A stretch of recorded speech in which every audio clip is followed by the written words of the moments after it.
Oh guys, ito. Andito kami ngayon sa residence ng, ano ba yung apelyido nyo? Pulgarinas, yan. Ito yung owner dito, si Agustin Pulgarinas. Kuya King. Yan, kahit ganun ang pamumuhay dito, malakas sila. Kasi gulay. 75. Ito yung mga pag-aari. Si Nida needs. Ito na. Ito na yung darling mo. Yan o. Oh. Ang lungkot naman ng love story nyo, tay. Ang lungkot.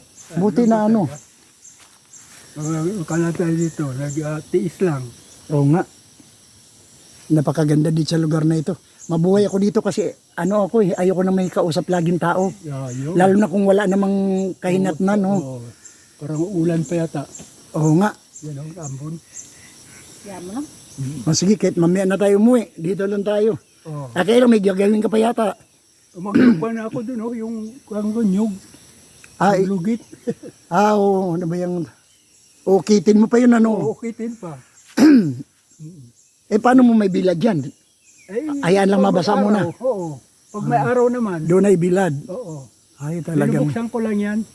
Pero yun doon sa kwan may bahay, yung binuksan ko may luna. Tinakpan. Anong tawag sa lugar na ito? Pitpitan. Baryo Pitpitan nga, no? Oo. Barangay Napsan, Baryo Pitpitan. So guys, ito yung Baryo Pitpitan. Yan, Barangay Napsan. Puerto Princesa pa rin, part of Puerto Princesa. Mga 1.5 hour yata ang drive from Puerto, no? City hanggang dito. Yan, nilakad lang namin para sadyain ito si Mr. Agustin. Yan. Yan, lagi ko na, si June kasi yung laging kausap, tsaka yung si Norma ba yun? Norma pala. Yung asawa niya. Oo, asawa niya. Hoy, dito ka, ikaw kamukha ka, ayaw mong pumayag eh. Tino mo, kita mo siya mismo, napigurahan ka agad niya. Kamukha ni ano ah. Oo. Kaya talaga, ito pala talaga kamukha ni Carla. Yung pala Yan. nanay. Ito si Yumiko Saichi. Hello! Hello guys, mega love shout out. Ito. Ito ang sinadya namin, lumakad kami ng almost 1 kilometer ba dito, papunta dito, wala? Dalawa. Almost 1 kilometer mahigit guys. Sinadya lang namin itong si Mr. Pulgarinas. Oh. Hingal-hingal kami guys. Layo eh. Kasi talagang, alam mo naman yung paa natin, pang mall lang ito. SM. SM oy. Sugod na sugod. Oo, SM lang. Ngayon napunta kami rito kailang. Ang pinakamagandang naramdaman ko dito, masaya ako kasi long time friend na, hindi na iba sa amin itong si Mr. Agustin. Hindi na ibang tao ito sa amin. Kaya kahit na medyo makulimlim ngayon, pinasyalan talaga namin siya para lang malaman namin ng ano. At saka yung kapatid ko kasi binilin talaga na puntahan namin itong lupa. Almost 4 hectares ba ito? Malapit. Malapit no? Hindi. Most common. Oo, pero may mga papeles din ba ito? Kompleto rin talaga. Kung alam yata, yung deed of sale lang. At saka kung ano to, tax declare. Tax deck lang. Oo. Wala pang titulo. Oo nga, karamihan naman dito, tax deck din, ano. Napakaganda itong, ano mo. Hindi ko pa napuntahan yung ibang lupa, pero ang ganda. Ganda rito, kung may mga anak ka, pwedeng maglakad-lakad dyan. Tingnan nyo guys, kung gaano kalinis guys, oh. Kaya nga ang ganda. Oh. 74 years old na po si si Mr. Pulgarinas. Pero tingnan nyo, physically fit. Payat lang siya.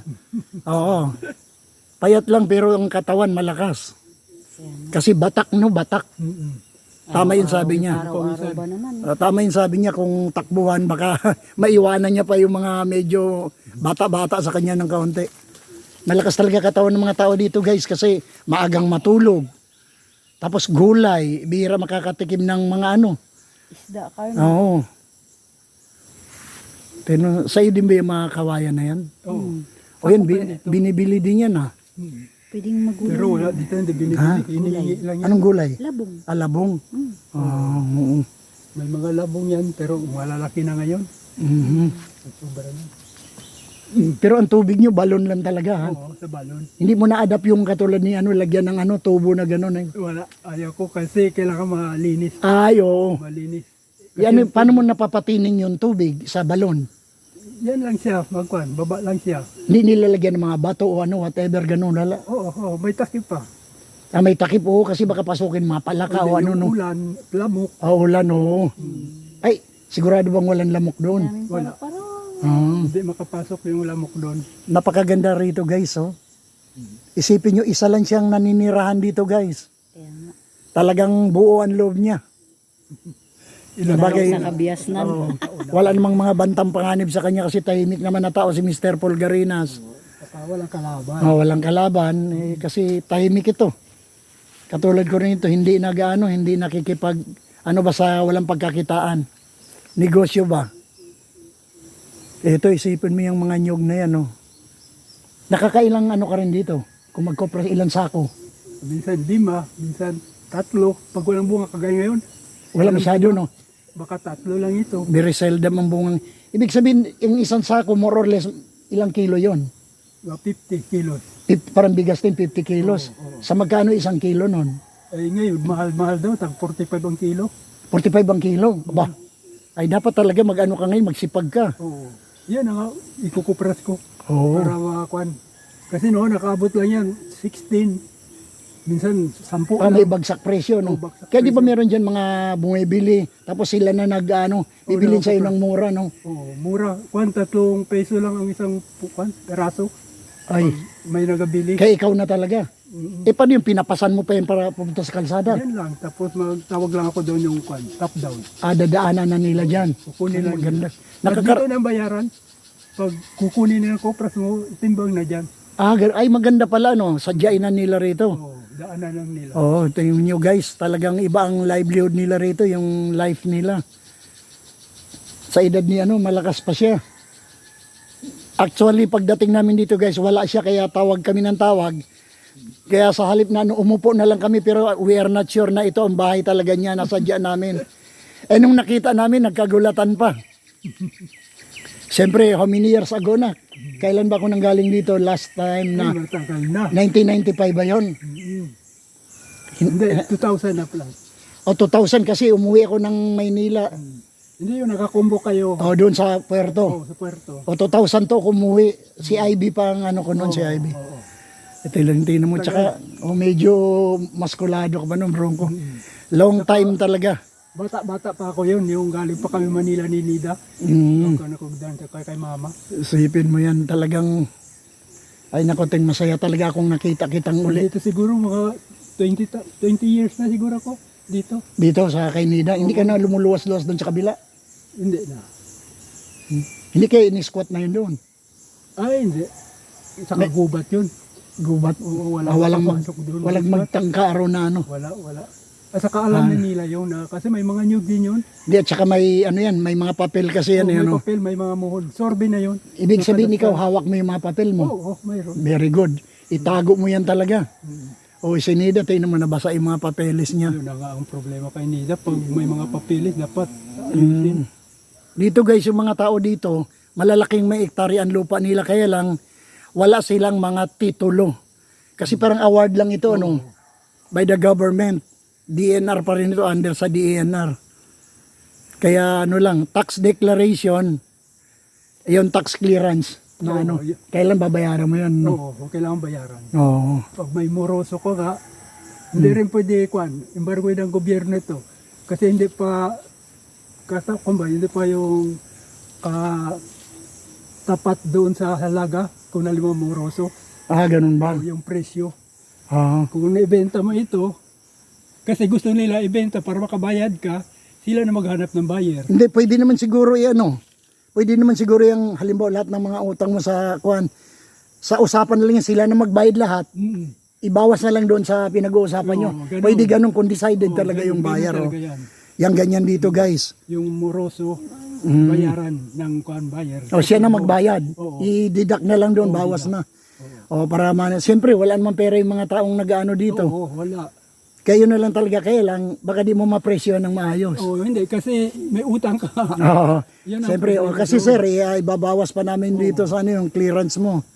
Pero kung may titulo ka talaga, automatic, yung gusto mo presyo, Yun, no. ibibigay sa'yo. Tama, oo. Ay, nako. Anong oras na ba ngayon? O ano ba lang, 10 minutes to 10. Ah. Di, paano yan kung kailangan mo ng mga tinapay dito, maglalakad ka pa ng malayo? Oo, bababa pa ako doon. Sus Maria Josep. Baba talaga doon, isang linggo. Sa linggo, baba naman ako sa linggo. Sa linggo. At ibig sabihin, naglalagay ka ng mga consumption mo dito, konsumo. Minsan, pag makabili, Kapag ano, minsan wala, hindi rin. minsan wala rin dyan sa ano. Kaya pag nakabenta ka ng kopras, tabi mo Oo, talaga yung ano. Nakababa ako sa puerto, Oo. nakabili na ako. Pang-konsumo. Bili isang sakong bigas, Oo. tapos yung mga konsumo, good. Yun na ang gawa ko. Mga sardinas. O ano ang message mo kay Nida? Ah, Mapanood niya ito. salang yun. Okay lang yun. Ha, oh. Buhay pa. Buhay pa rin. Oo. Yung sabi mo na mga paper, parang nadala mo na yun, need. Nadala ko sa lahat yun. Dilagay ko sa bag.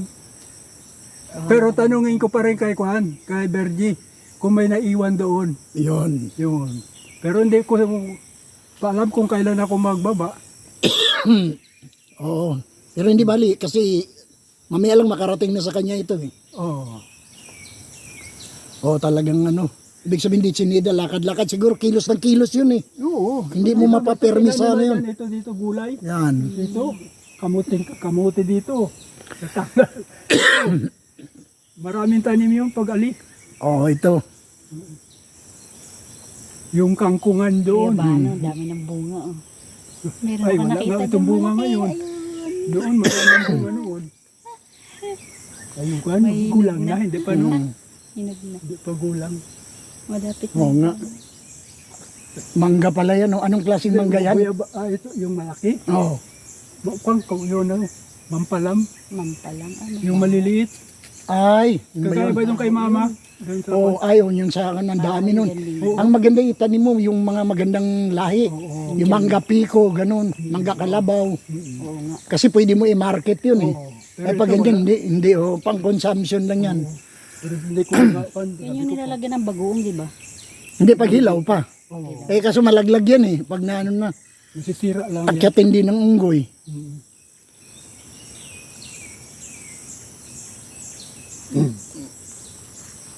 Well guys, Bye-bye. it's time for us to say goodbye. Mega love shout out para sa ating mga team dyan. Okay, signing yan. Si ano, Needs. Bye-bye na. See you soon daw, see you soon. Bye-bye.